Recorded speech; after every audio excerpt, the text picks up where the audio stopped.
साहब हंस। इसी तरह एक दिन उन्होंने खुले आसमान में उड़ रहे पंछियों को देखकर पायलट बनने का सपना देखा। वो कहते थे कि सपने तभी सच होते हैं जब हम उन्हें देखना शुरू करते हैं। लेकिन इस सपने की राह में इतने कांटे बिछे थे कि आगे बढ़ते हुए उनके पैर ही छिल गए, जिसमें सबसे बड़ा कांटा था आर्थिक तंगी। 10 साल की उम्र में कलाम साहब समझ गए थे कि उन्हें अपने परिवार का हाथ बटाने की जरूरत है, इसीलिए उन्होंने अखबार बांटना शुरू कर दिया। कलाम साहब हर सुबह अपनी साइकिल पर रेलवे स्टेशन जाते, वहां से दीना मनी नाम के अखबार कलेक्ट करते और पूरे गांव के घर घर में अखबार पहुंचाते। इस दौरान भी वो चलते चलते पूरा अखबार पढ़ लेते थे। वहीं वो अपनी दोपहर मनिकम की लाइब्रेरी में बिताते और ज्ञान की खोज में किताबों, पुराने अखबारों और लिटरेचर के पन्ने पलटते रहते। कलाम साहब कहते थे, हमेशा बड़े सपने देखो क्योंकि छोटे सपने देखना अपराध है। लेकिन उनका सपना पूरा करने में वो हार गए।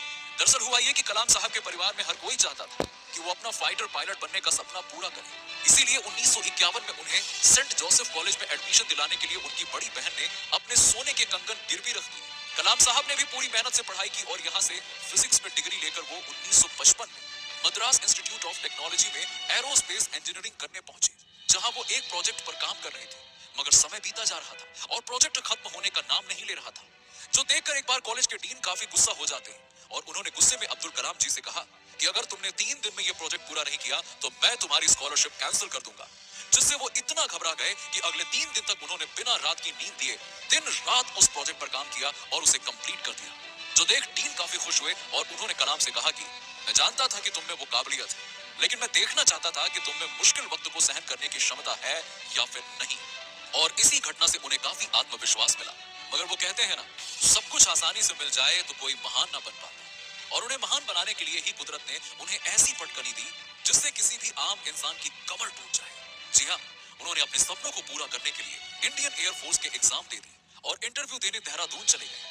लेकिन बदकिस्मती से वायुसेना में सिर्फ 8 वैकेंसीज थी और कलाम साहब को 9th रैंक मिला और वो अपने सपने को हकीकत बनाने में फेल हो गए। उस वक्त वो नौजवान अपनी आंखों के सामने हर उम्मीद को टूटते हुए देख रहा था। और एक दिन वो गंगा किनारे टहल रहे थे। उस वक्त उनके दिमाग में नदी में कूदने के ख्याल भी घूम रहे थे। मगर तभी उन पर स्वामी शिवानंद की नजर पड़ी। उन्होंने कलाम के पास आकर उनके कंधे पर हाथ रखते हुए पूछा, बेटा क्या हुआ?